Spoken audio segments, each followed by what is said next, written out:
Veracruz, Mexico, 1854. El calor del Golfo de Mexico que como plomo derretido sobre las plantations de cana de azúcar que rodeaban la hacienda Santa Lucia.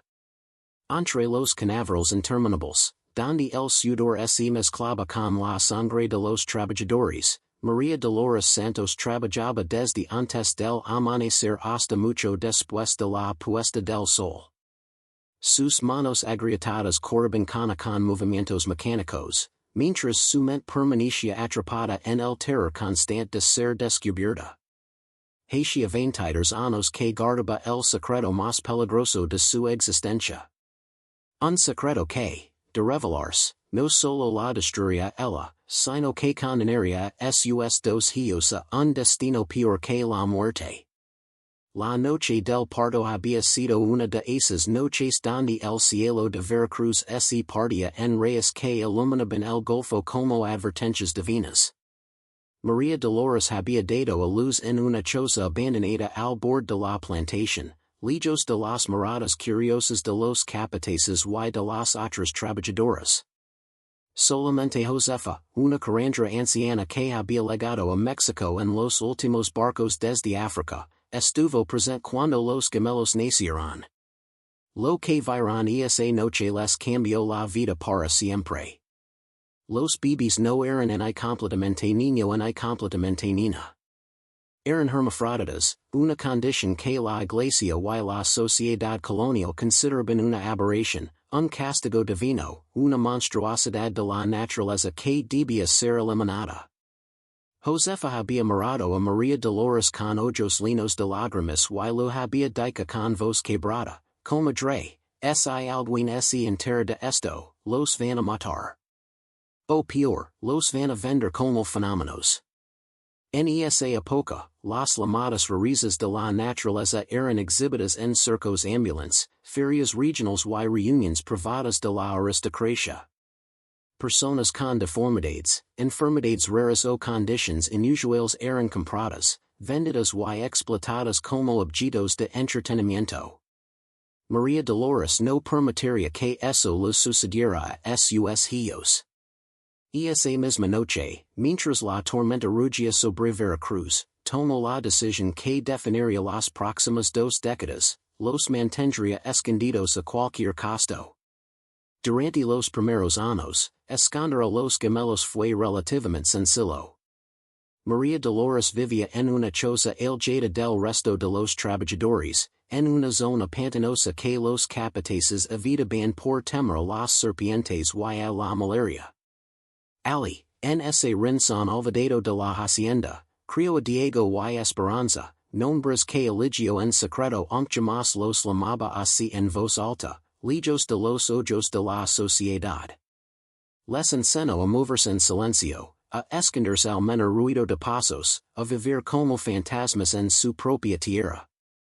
Los gemelos crecieron sabiendo que su existencia era un peligro, que el mundo exterior era una amenaza mortal y que la única protección que tenían era el amor inquebrantable de su madre. Conforme pasaron los años, la tarea se volvió más complicada.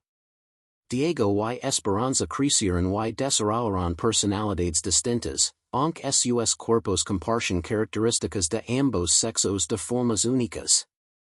Diego, de rostro angular y mirada desafiante, desarrolló una voz grave y una musculatura más marcada, aunque su cuerpo conservaba características femeninas que lo obligaban a vestir con ropa holgada y a evitar cualquier contacto físico con extraños. Esperanza, por su parte, poseía facciones delicadas y un cabello largo y oscuro que caía como cascada sobre sus hombres. Pero su voz era más ronca de lo esperado y su físico mostraba rasgos masculinos evidentes. Ambos eran hermosos a su manera, pero esa belleza estaba marcada por la diferencia que los condenaba. María Dolores les enseñó todo lo que sabía, a leer y escribir en secreto con un libro de oraciones desgastado que Josefa había conseguido años atrás de la capilla de la hacienda, a conocer las plantas medicinales del manglar, a cazar iguanas y pesca en los esteros cercanos sin ser vistos. Los Gemelos se convirtieron en seres casi invisibles, moviéndose por los margines de la sociedad como sombras que jamás debían tocar la luz del día. Pero a medida que se acercaban a la edad adulta, el peligro de ser descubiertos aumentaba exponencialmente. Ya no eran niños pequeños que podían esconderse detrás de las faldas de su madre. Eran jóvenes adultos con necesidades, preguntas y un anhelo creciente de libertad. Estas historias oscuras ocurrieron en muchos rincones de México. Dinos, ¿desde qué ciudad nos estás escuchando? Una tarde de julio de 1854, todo cambió. El capataz de la hacienda, un español llamado Esteban Urdaneta, conocido por su crueldad y su obsesión por controlar cada centímetro de la propiedad, decidió inspeccionar las zonas más alejadas de la plantación. Buscaba trabajadores fugitivos que, según rumores, se escondían en los manglares. Mientras recorría el área con dos hombres armados, escuchó voces provenientes de la choza de María Dolores. No era una voz. Eran dos voces distintas, conversando en voz baja. Urdaneta se detuvo en seco, entrecerrando los ojos bajo el sol abrasador. Esa negra vive sola, murmuró a sus hombres. ¿Quién diablos está con ella? Se acercó sigilosamente, pisando con cuidado las ramas secas para no hacer ruido. Lo que vio a través de las rendijas de la pared de madera podrida lo dejó paralizado. Dos figuras jóvenes, de unos 20 años, se movían dentro de la choza. Uno parecía hombre, pero había algo extraño en su forma de moverse. El otro parecía mujer, pero su voz era demasiado grave. Urdaneta sintió un escalofrío recorrer la columna vertebral. No entendía completamente lo que estaba viendo, pero su instinto de cazador le decía que había encontrado algo valioso, algo que podría cambiar su suerte. Sin decir palabra, hizo una cena a sus hombres y regresaron a la casa principal de la hacienda. No entraría todavía. Primero debía informar a su patrón, Don Sebastián Mendoza y Almonte, uno de los hacendados más poderosos de Veracruz. Esa noche, mientras María Dolores preparaba tortillas de maíz y frijoles para sus hijos, sintió un presentimiento terrible oprimiendo su pecho. No sabía exactamente qué había pasado, pero sus instintos maternals, afinados por años de vigilancia constante, le advirtieron que algo había cambiado. Diego lo notó primero. Mamá, ¿qué tienes? Preguntó con su voz grave mientras la observaba desde el rincón donde descansaba. María Dolores no respondió de inmediato. Se quedó mirando la puerta de madera carcomida, como si esperara que en cualquier momento alguien la derribara. Finalmente, con voz temblorosa, dijo, tengo miedo, mi hijo. Mucho miedo. Esperanza se acercó y tomó la mano de su madre. ¿Crees que nos van a encontrar? María Dolores cerró los ojos y asintió lentamente. Ya nos encontrarán. Lo que acabas de escuchar es solo el principio de esta historia sepultada en Veracruz. Si quieres conocer lo que la historia oficial jamás te contó sobre estos gemelos condenados por la élite mexicana, suscribid al canal y activa la campana para seguir las sombras del pasado. Al día siguiente, antes del amanecer, 5 hombres a caballo rodearon la choza de María Dolores. Don Sebastián Mendoza y Almonte no era un hombre común. Descendiente directo de conquistadores españoles y dueño de 3 haciendas en Veracruz, su poder se extendía desde el puerto hasta las montañas del interior. Tenía 60 años, el rostro cercado de arrugas profundas y ojos gris que habían visto todo tipo de crueldades sin pestañear. Cuando Esteban Urdaneta le habló de lo que había visto en la choza de María Dolores, Don Sebastián no mostró sorpresa. En su lugar, una sonrisa fría apareció en sus labios mientras encendía un puro cubano y se reclinaba en su sillón de cuero español. Hermafroditas, murmuró, sabriendo la palabra como si fuera vino anejo. Hace años escuché un caso así en Puebla. Los vendieron a un circo europeo por una fortuna. Urdanita asincio evidamente. Patrón, si usted me permite, podríamos sacar un provecho de esto. Don Sebastián exhaló una nube de humo azul y negó con la cabeza lentamente. No, Urdanita. No los venderemos a ningún circo. Esto require más discreción. El hacendado se puso de pie y camino hacia la ventana que daba a los canaverals iluminados por la primera luz del amanecer. Su mente estaba tejiendo un plan mucho más elaborado. La aristocracia veracruzana, aburrida de las mismas fiestas, los mismos escándalos y las mismas diversiones, pagaría fortunas por ver una rareza de la naturaleza auténtica. Pero no en un circo vulgar. No, esto debía hacerse con clase, en reuniones privadas, exhibiciones exclusivas para las familias más poderosas del estado. Trelos esta noche, ordinó Don Sebastián sin faltar. Con discreción.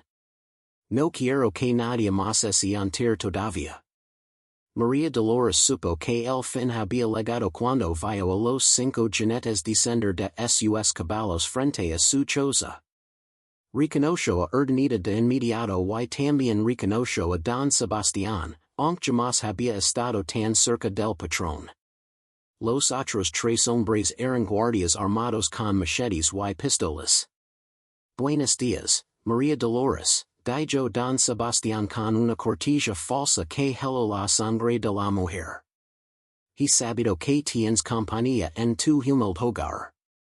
¿No es una falta de respeto no presentarlos a tu patrón?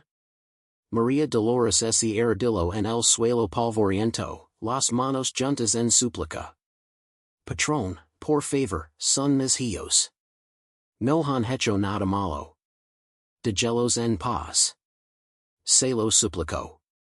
Don Sebastián la miró con una mezcla de curiosidad y desprecio. Levantate, mujer.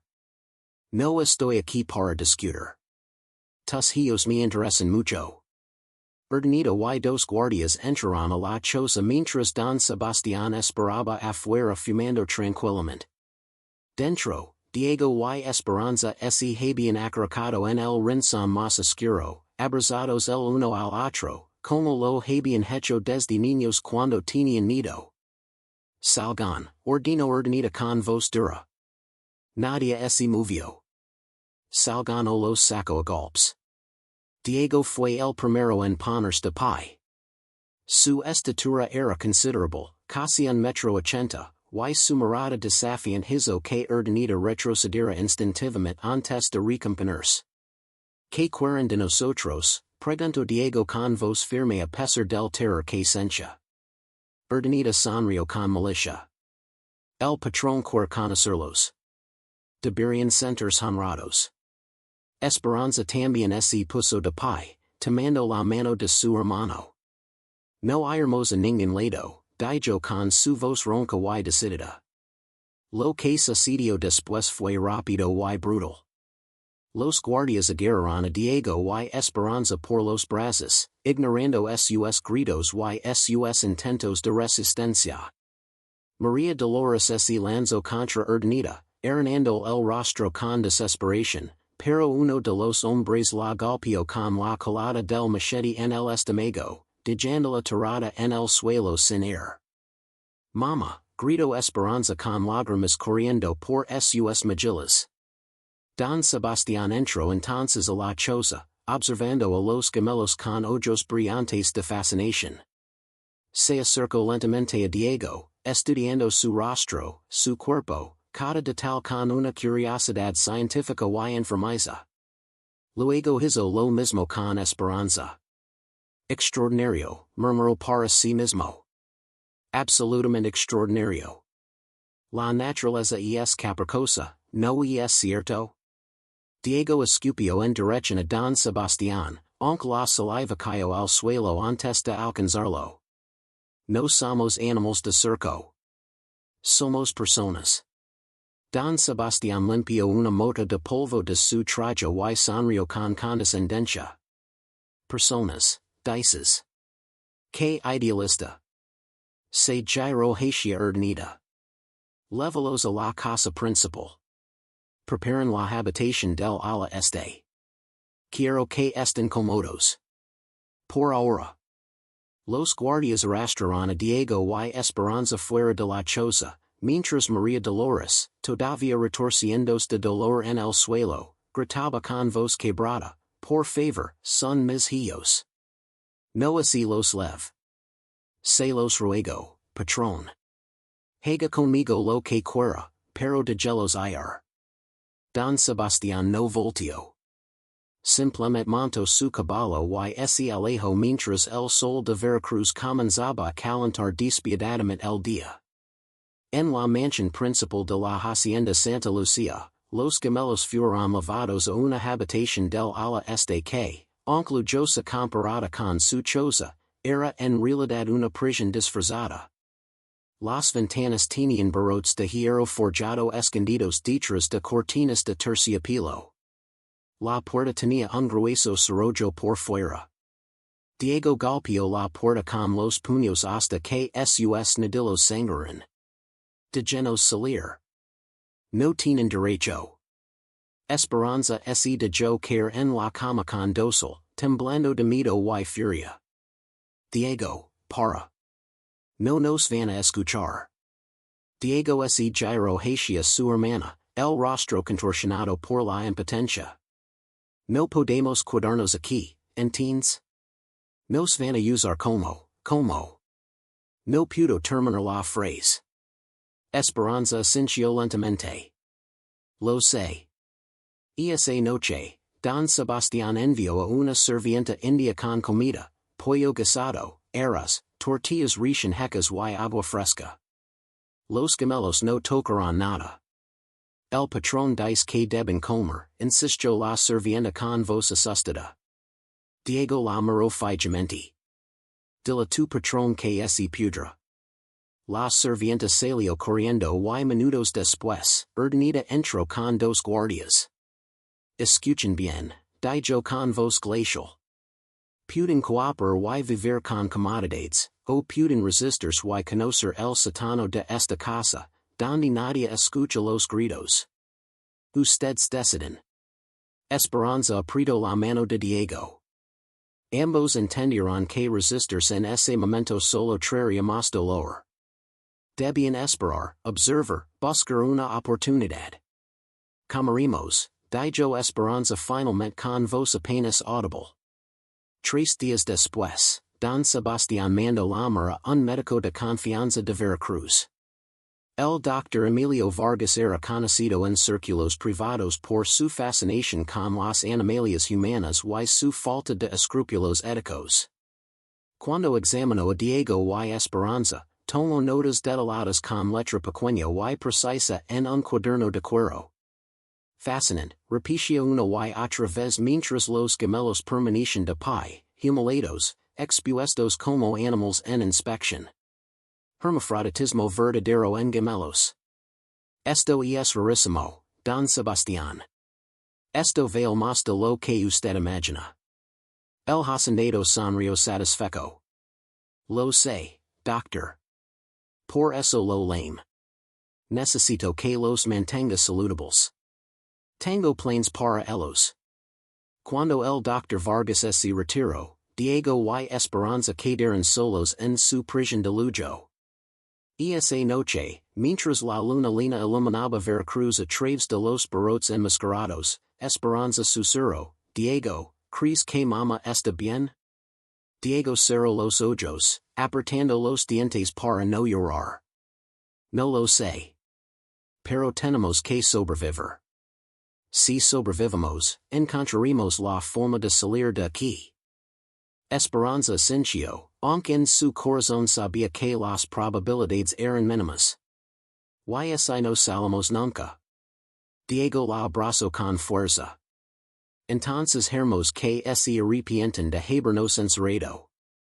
Afuera, en la oscuridad de la hacienda, Don Sebastián redactaba invitations a las familias más poderosas de Veracruz para una exhibición privada extraordinaria. Las semanas siguientes fueron una pesadilla meticulosamente orquestada.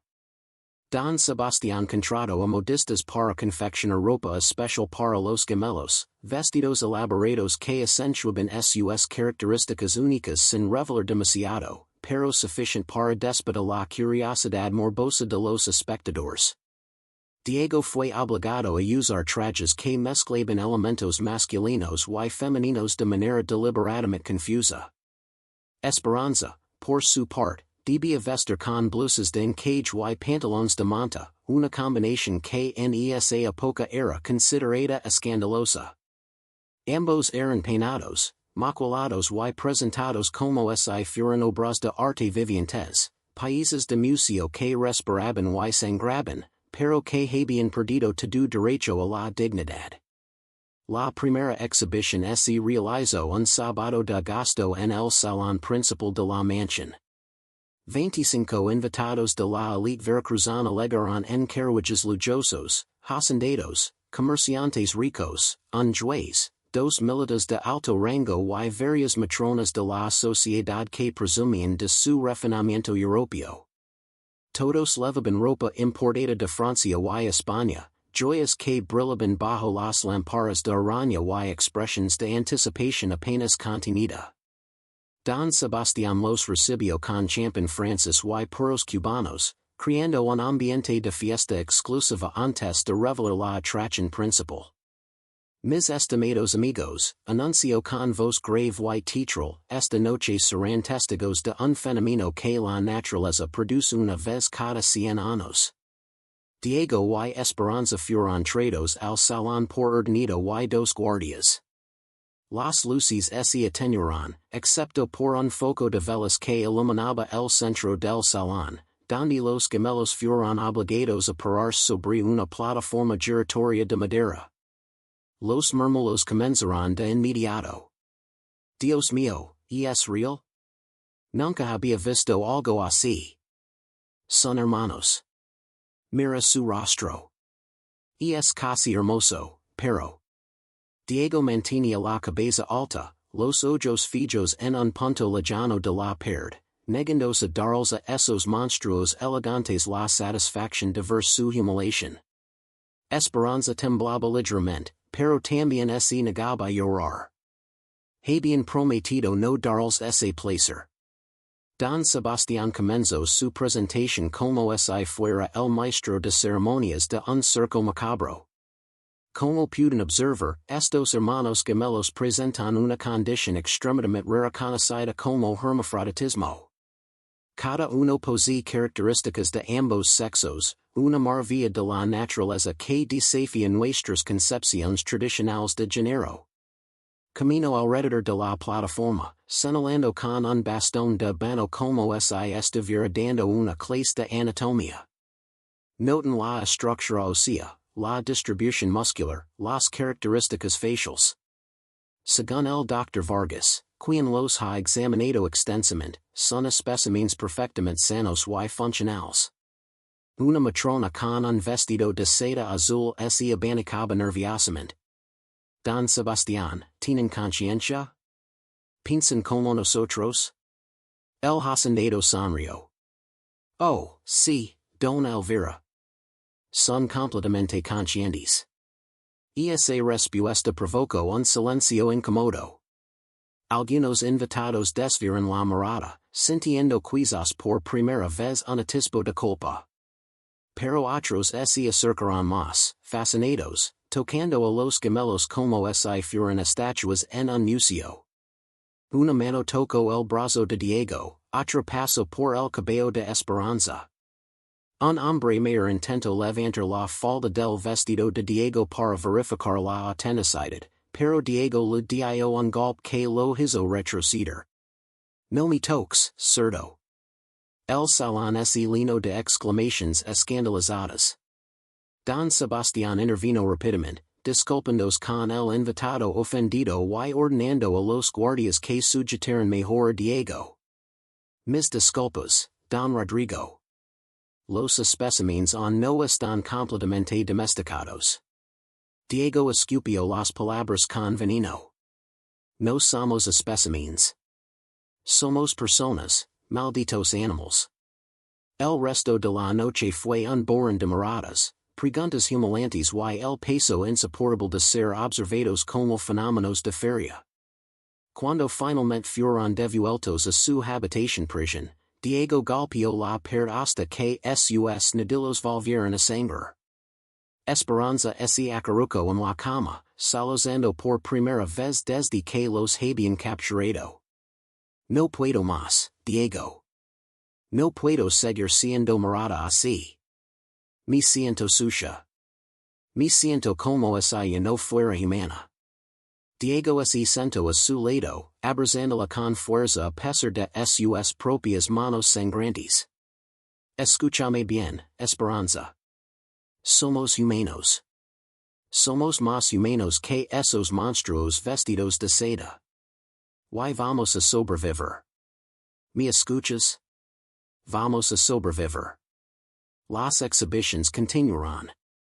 Una por semana, luego dos, luego tres. Cada vez con diferentes invitados de la aristocracia veracruzana.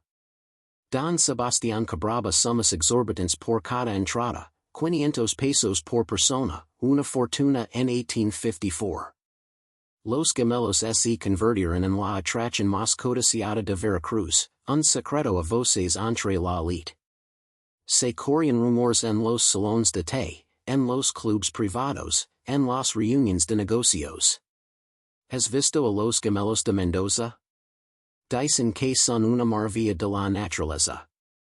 Yo paid 1000 pesos por verlos en privado. La deshumanización era completa. You no eran Diego y Esperanza. Eran los Gemelos. Los Hermafroditas. Los fenómenos. Mientras tanto, María Dolores trabajaba en los canaverals como un fantasma. Había envejecido 10 años en 3 meses. Su espalda estaba más encorvada, su rostro más irrigado, sus ojos perpetuamente enrojecidos de llorar en secreto. Josefa intentaba consolarla. Comadre, escuch que están vivos. Están en la casa grande. María Dolores cortaba mecánicamente, como automata.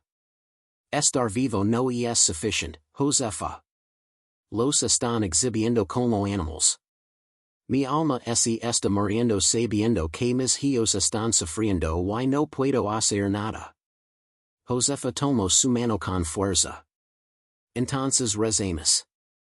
Rezamos para que encuentren una forma de liberarse. María Dolores cerró los ojos. Dios nos abandonó hace mucho tiempo. En la mansión, los gemelos comenzaron a cambiar. El Diego desafian empezó a volverse más calculator, más silencioso, observando a sus captors con ojos que ahora contenían algo más que rabia. Contenían estrategia. Esperanza, por su parte, desarrolló una habilidad inquietante para leer a las personas, detectando debilidades en los invitados, escuchando conversaciones que no debería escuchar. Una noche, después de otra exhibición particularmente degradante, Diego le susurró a su hermana, estoy aprendiendo cosas, Esperanza. Estoy aprendiendo quién son, qué hacen, qué esconden. Esperanza lo miró con curiosidad. ¿Para qué? Diego sonrió por primera vez en semanas, pero era una sonrisa fría, sin alegría. ¿Para cuando si nuestro turno? Un mes después, Don Sebastián recibió una carta del gobernador de Veracruz solicitando una exhibición privada con solo 5 invitados de máxima confianza. La carta prometía una compensación de 3000 pesos. Don Sebastián aceptó de inmediato. Lo que no sabía era que esa noche, durante esa exhibición exclusiva, los gemelos escucharían secretos que cambiarían todo. Secretos sobre tráfico de personas, asesinatos encubiertos, robos de tierras y complicidad judicial.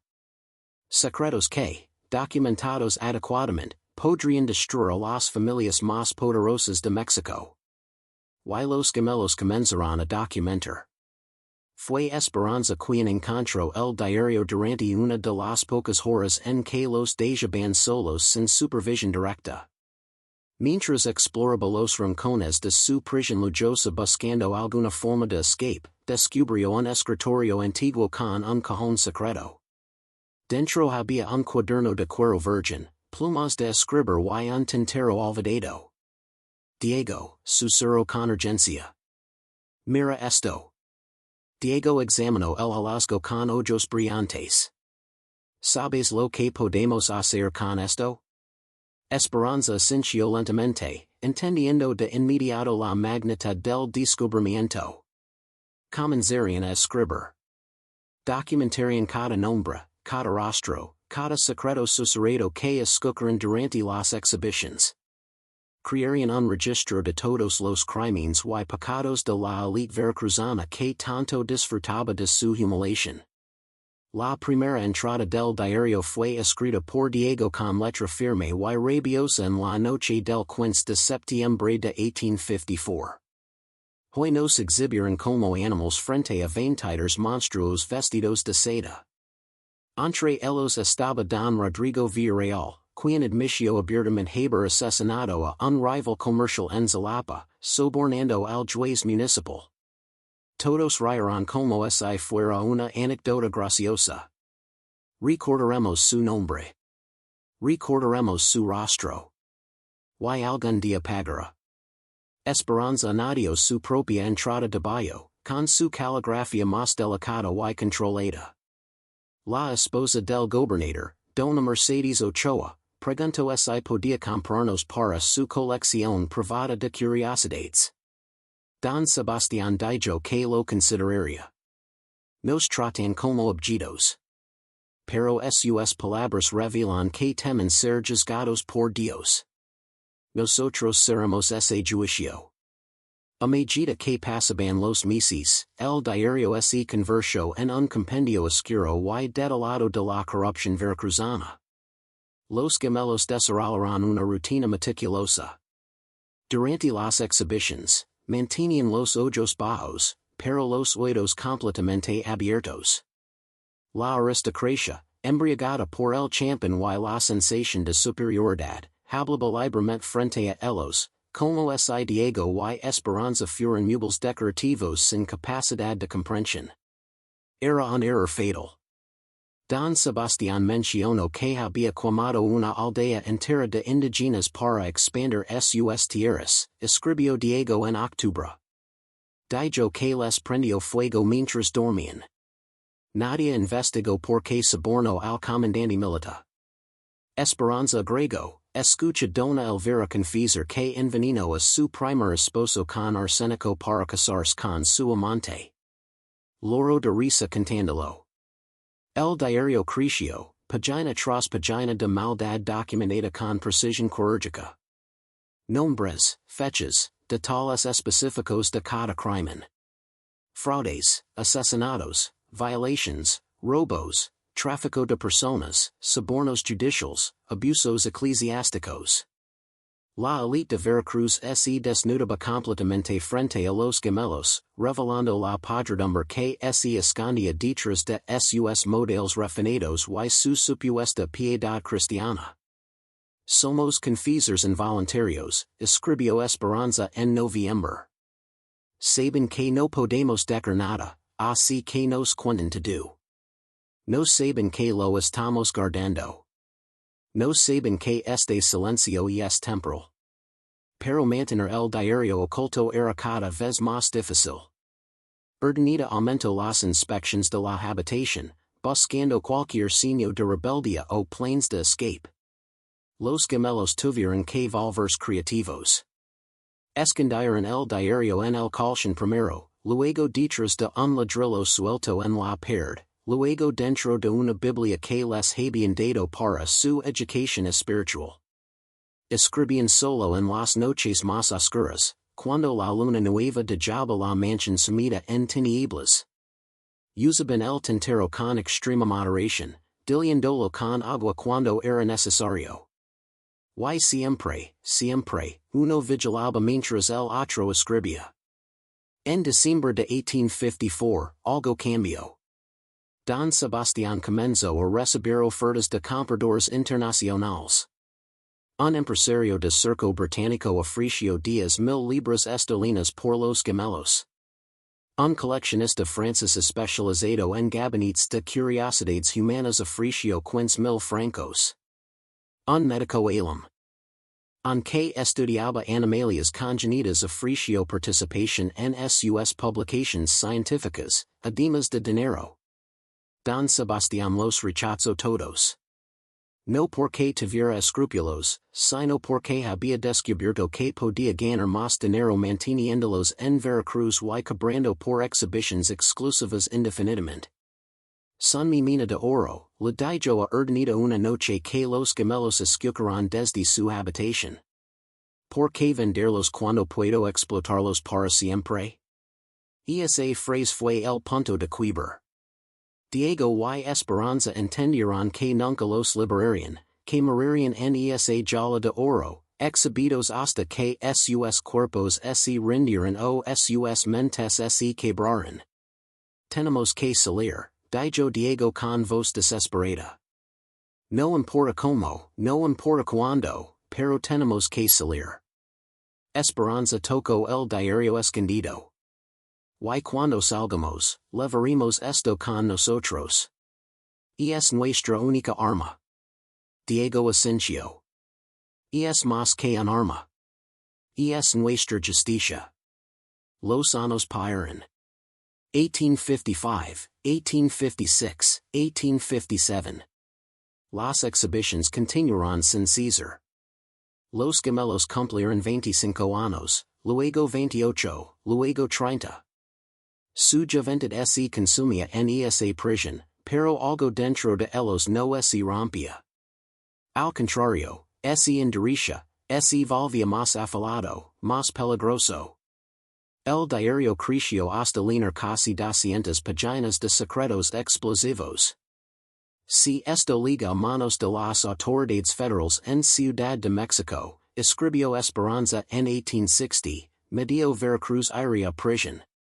Diego Nadie, no queremos que vayan a prisión. Queremos algo más permanente. En 1863, la situación política de México cambió drásticamente con la intervención francesa. La segunda intervención francesa trajo caos, violencia y una reestructuración completa del poder. Muchas haciendas fueron atacadas por grupos rebeldes y guerrillas republicanas. La hacienda Santa Lucía no fue la excepción. Una noche de julio, mientras Don Sebastián estaba en Veracruz negociando con las autoridades francesas, un grupo de guerrilleros atacó la mansión. No buscaban a los gemelos. Buscaban armas, comida y dinero. Pero el ataque creó el caos suficiente para que Diego forzara la puerta de su prisión con una barra de hierro que había escondido durante meses. Y es ahora o nunca, le dijo a Esperanza mientras la mansión ardía en algunas secciones y los gritos llenaban la noche. Escaparon por una ventana del ala este, llevando solamente dos cosas, el diario y un machete que Diego arrancó de las manos de un guardia muerto en el pasillo. Corrieron hacia los manglares, las mismas tierras pantanosas donde habían crecido escondidos. La noche los trago como una madre protectora. Detrás de ellos, la mansión Santa Lucía ardía con lenguas de fuego que iluminaban el cielo de Veracruz como si el infierno mismo se hubiera abierto. Pero los gemelos no miraron atrás.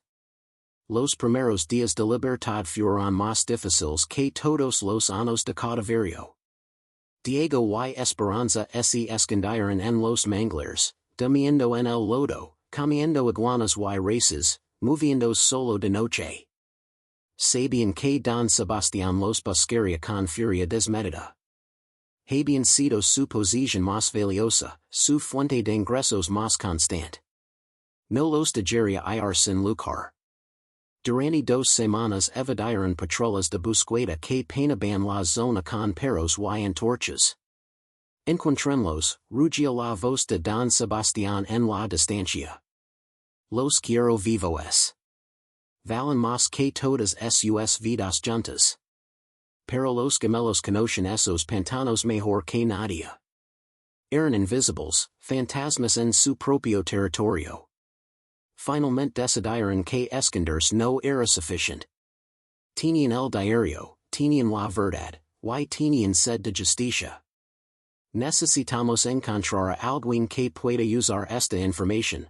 Diego Esperanza una noche mientras examinaban el diario a la luz de una fogata minúscula. Alguien con poder suficiente para enfrentarse a Don Sebastián y a los demás. Diego pensó durante largo rato. El padre Anselmo. Esperanza lo miró sorprendida. El sacerdote republicano. Diego Asensio.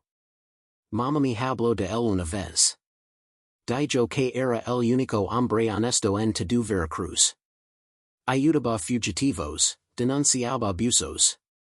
Lo expulsaron de varias parroquias por desafiar a la élite. Encontrar al padre Anselmo tomó 3 semanas más de viaje peligroso. Tuvieron que cruzar haciendas hostiles, evitar patrullas francesas y republicanas por igual, y sobrevivir con recursos mínimos. Cuando finalmente llegaron al pueblo de Tlacotalpan, donde el padre Anselmo dirigía una pequeña iglesia de adobe, estaban desnutridos, exhaustos, pero sus ojos brillaban con determinación fría. El sacerdote, un hombre de 50 años con barba gris y manos cortadas por el trabajo manual, los recibió con cautela. ¿Quién son ustedes? Diego y Esperanza se miraron. Somos los gemelos Hermafroditas de la hacienda Santa Lucia, dijo Esperanza con voz firme. Y trimos la condena de la aristocracia veracruzana. Cuando el padre Anselmo leyó el diario, palideció. Sus manos temblaban mientras pasaba página tras página de evidencia irrefutable de crímenes atroces. Dios misericordioso, murmuró una y otra vez. Esto es dinamita pura. Miró a los gemelos con ojos llenos de respeto y horror. ¿Saben lo peligroso que es esto? Si alguien descubre que tienen este diario, los matarán. Y a mí también. Diego se inclinó hacia adelante. Por eso necesitamos que haga copias, padre. Muchas copias. Y que las envía periódicos en Ciudad de México, a autoridades republicanas, a cualquiera que pueda usarlas.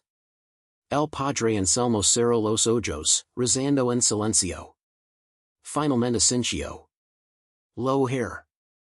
Pero ustedes deben desaparecer completamente. Si se quedan en México, los encontrarán. Durante las siguientes semanas, el padre Anselmo trabajó en secreto. Hizo 10 copias del diario usando su propia letra cuidadosa. Envió 3 a Ciudad de México, dirigidas a editores de periódicos republicanos conocidos por su valencia. Envió 2 a jueces federales que no estaban en la nómina de la aristocracia veracruzana. Envió una al embajador estadounidense, esperando prisión internacional. Y guardó el original en un lugar que solo él conocía. Mientras tanto, Diego y Esperanza se preparaban para su última tarea. Necesitamos ver a mamá, dijo Esperanza con voz quebrada. Una última vez. Diego sabía que era peligroso, pero Asensio. No podían desaparecer sin despedirse. Regresaron a la hacienda Santa Lucia una noche sin luna de marzo de 1864. La mansión había sido parcialmente reconstruida después del incendio, pero muchas secciones seguían en ruinas. Encontraron a María Dolores en su choza, envejecida hasta ser irreconocible. Cuando vio a sus hijos, cayó de rodillas y lloró como no había llorado en años. Mis niños hermosos. Pensé que nunca los volvería a ver. Los 3 se abrazaron durante horas, llorando, hablando, recordando. Mamá, vamos a irnos, dijo Diego finalmente. Lejos de aquí, donde nadie nos conozca. María Dolores tocó los rostros de sus hijos con manos temblorosas. Viven. Viven. Son libres. Es lo único que siempre quis para ustedes. Esa fue la última vez que María Dolores vio a sus hijos. 3 días después, los gemelos abordaron un barco mercante en el puerto de Veracruz con documentos falsos que el padre Anselmo había conseguido. El destino, Nueva Orleans, Estados Unidos, donde podrían perderse en una ciudad lo suficientemente grande y caótica para acoger incluso a aquellos considerados diferentes. Mientras el barco se alejaba del puerto, Esperanza miró hacia atrás una última vez. ¿Crees que funciona? ¿Crees que el diario haga justicia? Diego puso su brazo sobre los hombres de su hermana. No lo sé. Pero al menos tienen la verdad. Y la verdad siempre encuentra su camino. Lo que los gemelos no supieron de inmediato es que el diario se causó estragos. En mayo de 1864, 2 meses después de su partida, el periódico republicano El Siglo XIX en Ciudad de México publicó extractos del diario con el titular, La corrupción veracruzana, aristocracia local acusada de crímenes atroces. El escándalo fue inmediato y devastador. 3 hacendados mencionados en el diario fueron arrestados. 2 se suicidaron antes del juicio. Un juez fue a España. Don Sebastián Mendoza y Almonte intentó negarlo todo, pero cuando las autoridades republicanas allanaron su mansión, encontraron evidencia que corroboraba muchas de las acusaciones del diario. Fue arrestado en junio de 1864 y llevado a prisión en Veracruz. Pero la justicia institucional fue lenta y corrupta. Don Sebastián usó su fortuna para sobornar guardias, jueces y fiscales. Después de 2 años de encarcelamiento, logró escapar con ayuda de funcionarios corruptos y fue a Cuba, donde vivió en el exilio hasta su muerte en 1875. Otros aristócratas mencionados en el diario también evadieron la justicia a través de sobornos o exilios estratégicos. La estructura de poder veracruzana se tambaleó, pero no colapsó completamente. Sin embargo, algo había cambiado. La élite no es esencia invulnerable. Sabían que habían sido expuestos, que sus secretos ya no estaban a salvo. María Dolores Santos murió en 1868 a los 62 años, todavía trabajando en los canaverals de una hacienda menor cerca de Veracruz. Según testimonios de otros trabajadores, sus últimas palabras fueron, mis hijos son libres. Eso es suficiente. Fue enterrada en una fosa común sin marcader, como era costumbre con los trabajadores. Pero su sacrificio y el de sus hijos se convirtieron en leyenda entre las comunidades afrodescendientes de Veracruz. Hasta hoy, en algunas familias se cuenta la historia de los gemelos que vencieron a los amos con palabras escritas. Nadie supo nunca con certeza qué pasó con Diego y Esperanza después de llegar a Nueva Orleans. No hay registros oficiales de sus muertes, no hay tumbas con sus nombres. Simplemente desaparecieron en el anonimato que tanto habían anhelado durante sus años de cautiverio. Algunos historiadores creen que cambiaron de identidad y vivieron vidas tranquilas en algún rincón de Estados Unidos. Otros especulan que regresaron secretamente a México para cobrar venganza personal contra aquellos que los habían torturado. La verdad permanece enterrada en el tiempo. Lo que se sabe es que el diario de los Gemelos Hermafroditas de Veracruz se convirtió en un documento histórico de importancia crítica para entender la corrupción y crueldad de la aristocracia mexicana del siglo XIX. En 1889, 25 años después de la fuga de los Gemelos, un historiador llamado Rafael Delgado investigaba los archivos de la Guerra de Intervención Francesa en Veracruz cuando encontró un baúl olvidado en el sótano de una antigua sede judicial. Dentro estaba el diario original de Diego y Esperanza, junto con una nota del padre Anselmo fechada en 1870. Quien encuentra esto debe saber la verdad completa. Los gemelos Hermafroditas de Santa Lucia no eran monstruos. Eran víctimas que se convirtieron en testigos. Su coraje expuso la maldad que se escondía detrás de las cortinas de terciopelo. Que su historia nunca se olvidara. Rafael Delgado publicó un libro basado en el diario en 1890. El libro causó indignación y fascinación a partes iguales. La última entrada del diario, escrita conjuntamente por Diego y Esperanza días antes de abordar el barco en Nueva Orleans, decía: Paímos 35 años en sus jalas. Conocemos todos sus pecados. Y ahora somos libres. Si alguien lee esto en el futuro, que sepa que no fuimos víctimas pasivas. Fuimos guerreros silenciosos y nuestra arma fue la verdad. Que esta verdad persiga a nuestros captors hasta sus tumbas y más allá. Que nunca encuentren paz. Que nunca sean olvidados por lo que hicieron. Esta es nuestra maldición y nuestro legado. En 2010, el gobierno de Veracruz erigió un pequeño monumento en Tlacotalpan en honor a los gemelos, con una placa que dice: a Diego y Esperanza, quien soportaron lo insoportable y transformaron su dolor en justicia. Que su coraje nunca se olvidado. La historia de Diego y Esperanza no es solo una historia de sufrimiento. Es una historia de resistencia inquebrantable, de dignidad preservada en las circunstancias más degradantes, de justicia buscada por aquellos que el sistema consideraba menos que humanos. Es un recordatorio oscuro de que la maldad prospera cuando es protegida por el poder y el dinero, pero que la verdad, documentada con precisión y preservada con coraje, puede sobrevivir generaciones y eventualmente cobrar su precio. Pasaron 35 años en jalas de oro. Conocieron todos los pecados de sus captors. Y cuando finalmente fueron libres, dejaron atrás una maldición escrita con tinta y sangre, que la verdad persiga a los culpables hasta el final de los tiempos.